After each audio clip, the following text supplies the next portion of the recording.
6 months ago, a rider stood in a showroom, watching a salesperson roll a huge adventure bike back and forth with one hand, smooth as anything, confident, effortless. This week, that same rider is standing in their own driveway, both boots down, wrestling that same motorcycle backward out of a garage on a slight incline, and losing. The bike that felt weightless under a salesperson's hand now feels like it is trying to put them on the pavement. Nobody lied to them in that showroom. Nothing on the spec sheet was wrong. So what happened between that smooth demo and this driveway? That gap between what you are told before you buy and what you discover after is bigger and stranger than most riders realize. And it is not really about one motorcycle at all. Here is something most buyers never think to ask. Why is a salesperson so motivated to get you on that bike today? Specifically, many dealerships operate under inventory financing, often called floor plan arrangements, which means unsold motorcycles sitting on the showroom floor are actively costing the dealership money. Every single day, they do not sell. That is not an accusation. It is just a fact about how the business works. But it raises an uncomfortable question we are going to come back to. If the person advising you has a clock running in the background, how do you know which parts of their advice are about you and which parts are about that clock? Keep that clock in the back of your mind, because it is going to matter more than it seems right now. And if you are the kind of rider who would rather catch these things before a purchase instead of after one, go ahead and subscribe now. It just makes the rest of this easier to follow, starting with what actually happened on that showroom floor. Let's go back to the showroom floor, before the driveway, before any of this went wrong. The salesperson isn't scamming anyone. They're doing their job well. They talk through the electronics package, the power delivery, the financing options, the warranty. Every answer is confident. Every answer is, as far as they know, true. The buyer signs, rides off, feels great. Now fast forward, that same buyer starts reading owner forums, looking for tips, maybe hunting down accessories or troubleshooting a rattle they can't place, and the tone flips entirely. Suddenly it's about the weight, the heat coming off the engine in stop-and-go traffic, insurance that came in way higher than expected, a dealer network thinner than they assumed, meaning a 2-week wait for a simple part instead of a same-day fix, an electronic suite they used twice and then never touched again, because in practice it just added menus to click through before every ride. Same motorcycle, 2 completely different pictures. And here's the part that should bother you. Both of those pictures came from people who genuinely believed what they were telling you. So which one do you trust? Try this instead. Picture 2 different buyers, same weekend, same dealership. Buyer 1 trusts the dealer completely. Every recommendation, every add-on, every financing option, they take it at face value because the person across the desk sounds like they know what they're talking about, and honestly, in that moment, they do. Buyer 2 does the opposite. They walk in having already decided the dealer is the enemy, and they buy based on one enthusiastic forum thread from an owner who loved their bike, treating that single post like it settles the matter.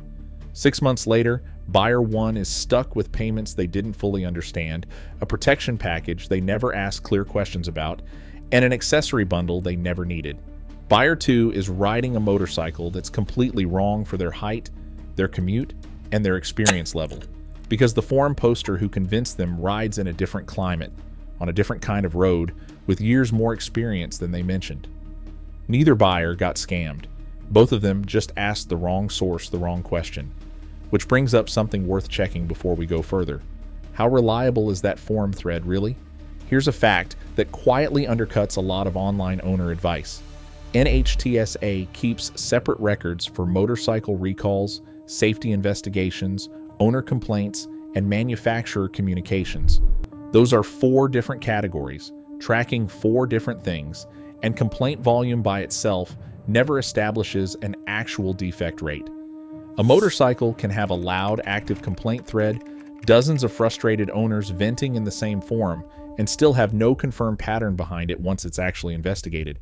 Or the reverse can be true. A real documented issue can exist in the official record with almost no forum noise around it at all, because most owners affected never thought to post about it. So forums can raise a flag. They can't settle an argument, which raises the real question underneath all of this. If the salesperson isn't fully qualified to answer the driveway question, and the forum owner isn't fully qualified to answer the defect rate question, who actually is? This is where the story has to zoom out past just dealer and owner, because that split is already too simple. Inside that one dealership, there are at least two very different roles. There's the salesperson, focused on today's transaction, and separately, there's whoever handles service, the person who's worked on this same motorcycle model dozens, maybe hundreds of times across different owners. That technician sees something neither a single salesperson nor a single owner ever could. A pattern, repeated across many examples of the same bike, not just one. Take service intervals.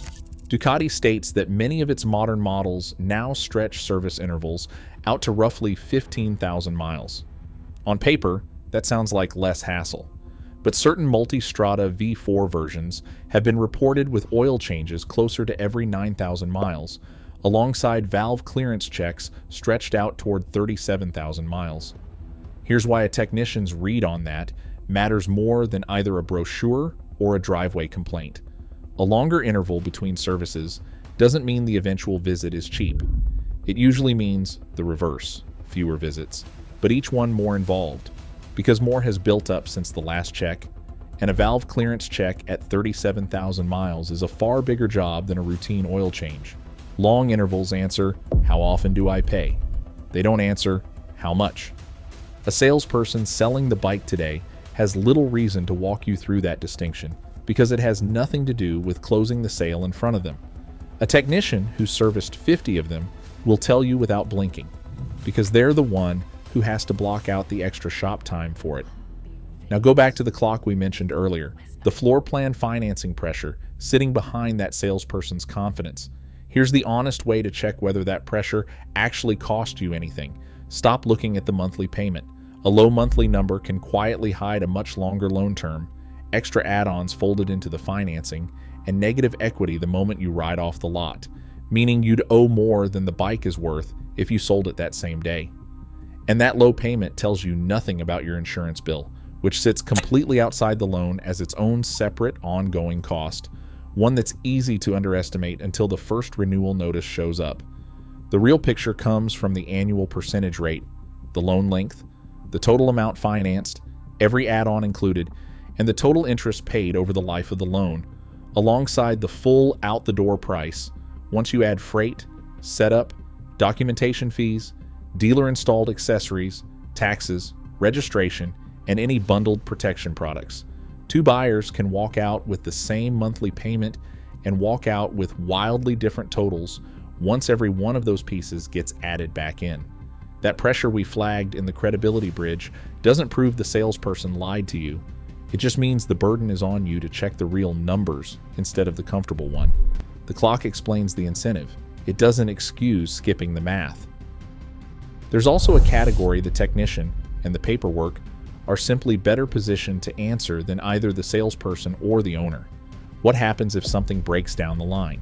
Harley-Davidson, for example, offers extended protection plans that can run out to 7 years, subject to terms and exclusions, a detail that only matters years after the sale, long after the salesperson who mentioned it has moved on to the next customer. And even in cases where a manufacturer cannot require every single service to be done at an authorized dealer, keeping proof that the work was actually done, and done correctly, on schedule, is what protects you if a claim ever gets questioned. That means the receipts you save matter almost as much as making sure whoever does the work follows the manufacturer's real service schedule, not just whichever shop is closest. An owner 2 years in can tell you how the engine feels, what the seat does to their lower back on a long ride, whether the clutch has gotten notchy. They usually cannot tell you the fine print on coverage they've never had to use, simply because they've never needed to read it closely. So documentation and technicians are pulling their weight here, but we still haven't answered the driveway. Because there is one thing none of this, not the paperwork, not the technician, not the salesperson, can actually tell you. What it feels like to hold that motorcycle up on a slope. This is the one place where owner experience becomes suddenly, undeniably essential. A heavy motorcycle can feel completely manageable during a smooth, moving test ride and become genuinely intimidating the first time it has to be walked backward out of a garage, muscled through a U-turn, or stopped on loose gravel. Situations a short, conventional test ride around the block rarely recreates. That is not really a spec. Most demo rides are built to show a bike moving, not standing still under its own weight, so this often does not fully surface until later. It tends to show up most clearly once you are living with the bike day to day, and it shows up especially often with larger, heavier bikes, the exact category that impresses most in a showroom. That is the driveway. That is the gap from the very first scene. And it turns out neither source we started with, the confident salesperson or the confident forum poster, was ever actually positioned to warn this rider about it. If a moment like that is exactly the kind of thing you wish someone had told you before you bought, that is what this channel exists for. Subscribe, and we will keep pulling these blind spots into the light before your next purchase, not after it. But before you crown the owner as the real expert here, one more check. Because owner advice has its own quiet distortions. Buyers frequently end up on bigger, more capable motorcycles than they'll ever actually use, bought for touring, passengers, or off-road trips that mostly stay theoretical, the same way a lot of people buy a truck for the one trip to the hardware store a year. The advanced electronics that felt essential during the demo often get used once or twice, then ignored completely once the novelty wears off. And the accessories bought to make all that capability usable, luggage, comfort upgrades, protective gear, add real cost going in and recover very little of it coming out at resale, which means that owner's total cost of ownership looks nothing like the sticker price they'll casually quote you. None of that makes an owner dishonest. It means their advice is only as useful as how closely their height, experience, climate, mileage, and intended use actually match yours. Change any of those, and their brutal honesty might be describing a completely different problem than the one you're about to have. So here's what's actually been going on this whole time, underneath every mismatch in this documentary. It was never really dealers versus owners. It's sales knowledge, technical knowledge, and ownership knowledge, three different fields of expertise, each answering with the same level of confidence, regardless of whether the question in front of them is actually theirs to answer, which means the real system isn't about deciding who to trust more. It's about matching the right question to the right source every single time, documentation and safety records for the facts because they don't have an opinion to defend, a technician for the mechanical pattern because they've seen it happen more than once, a closely matched owner for daily life, but only once you've actually confirmed the match, a dealer or service advisor for support and access when their claims are backed by paperwork, not just confidence in their own voice, and a forum, at most, for a lead worth checking somewhere else first, never for a verdict on its own.